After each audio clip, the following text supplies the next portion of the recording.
If someone came into my office and asked me if their child can grow out of ADHD, the psychologist in me might say, "That's a really great question. What do you think is making you ask that?" Because I think the answer to this question is even more important than the answer to whether or not they'll outgrow it. So in this video, I'll talk about answers to both of these and about how what we know about ADHD symptoms has changed in recent years, because this impacts how we parent kids with ADHD and your relationship with them.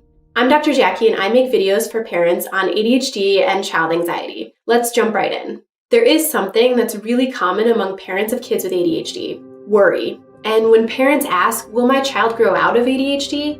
I think many people really want to ask, what if my child doesn't outgrow it? And when we phrase the question that way, the fear and worry behind the what if becomes more clear. How come you're wondering if they'll outgrow it? You might feel worried and stressed about what it means for their future and yours if they don't. Maybe you've seen or heard things about other problems associated with ADHD, like poorer social skills or worse academic performance or increased anxiety or depression or substance abuse. And of course, you don't want those things for your child. Maybe ADHD causes a lot of stress within your family and it's just hard to imagine how to live with it long term. Maybe your child is getting in a lot of trouble at school and you can't find a place that can properly support them. Maybe you're debating about medication or therapy and wondering if it's really needed. Thinking about what that means for you and your family if your child doesn't outgrow it will make those fears or worries much more clear. When you understand what yours are and what you are expecting or needing, you can make a better, more personalized plan to address those fears and find the support you and your child need right now.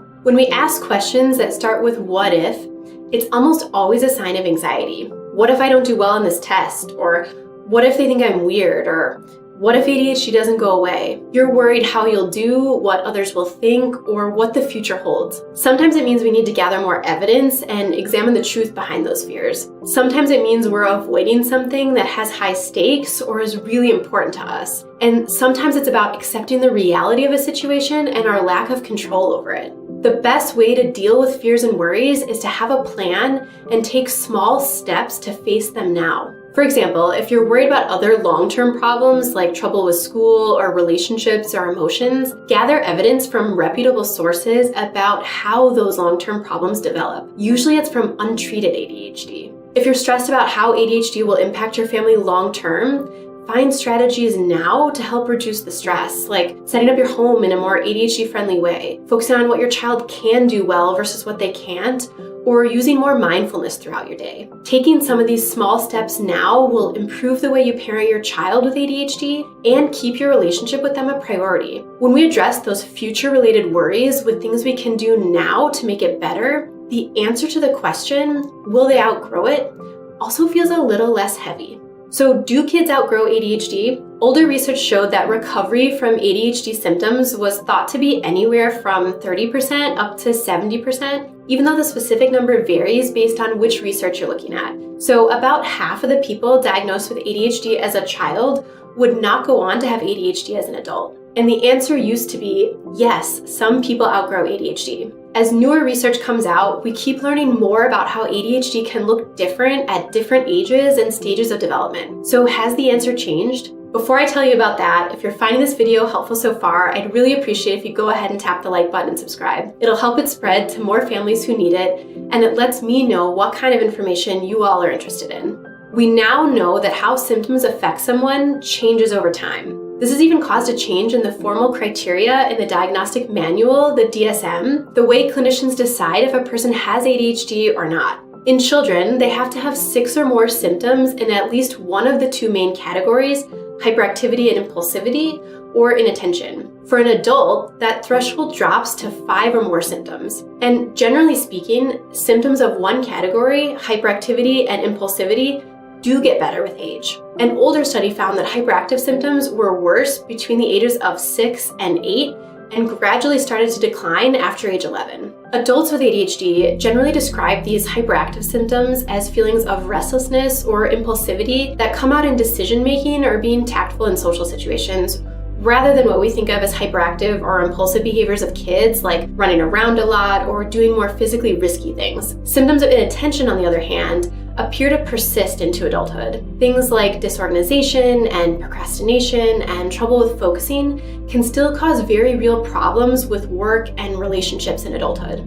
Another thing to keep in mind is that many adults have developed tools and coping skills over time that allow them to better manage their symptoms. This happens with older children and teenagers who've received treatment as well. It's not that the ADHD isn't present, but they've learned how to deal with it better so their symptoms interfere less with their life. So what do we think the answer to the question, do kids outgrow ADHD, is now? In 2021, one of the largest and longest follow-up studies to date was published. It followed 558 kids with ADHD over 16 years and completed assessments of their symptoms about every 2 years. This is one of the most robust studies about ADHD symptoms and recovery over time that we currently have. At the final follow-up time point, only about 9% of the sample were in full remission from ADHD. That means that over 90% of the kids did not grow out of ADHD completely by the time they were adults. There was something else really interesting that came out of that study. About 31% of the sample met criteria for remission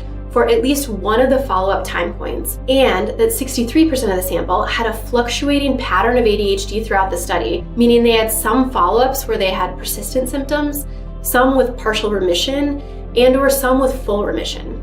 Given the data from this study, there is now even more support for ADHD to be a chronic condition, one where the answer to that question, do kids grow out of ADHD, is most likely not. However, the data from the study also supports the fact that ADHD symptoms may look different or be stronger at different times in life. The demands of certain situations might make ADHD more noticeable. Like when kids first begin to do more academic work and there are higher behavioral expectations at school around the age 7 or 8, which is the most common time for children to be diagnosed. Or when kids transition from more structured academics of high school to more unstructured demands of college or professional school. Or when you move up in your job to that managerial position that demands more organization, leadership, and planning. Or when you become a parent and the demands of caring for and dividing your attention between yourself and your kids becomes really strong. We see from these examples that even though ADHD most likely persists, how much ADHD affects someone can vary depending on the environment, expectations, and demands on their mental resources. I know the worries and stress from having a child with ADHD can be really tough, and that can be really overwhelming at times, especially when you're thinking about things for the long term. So I've got all the most important ideas about raising a child with ADHD laid out in a comprehensive video guide that talks about what I would really do if my child were diagnosed with ADHD. In this video, I go through how to make your home more ADHD friendly, how to focus on what your child can do well versus what they can't, and how to deal with really big emotions. It'll give you perspective on how to have a close relationship with your child, even when things are frustrating and hard. So I'd really recommend you go check it out next. See you there.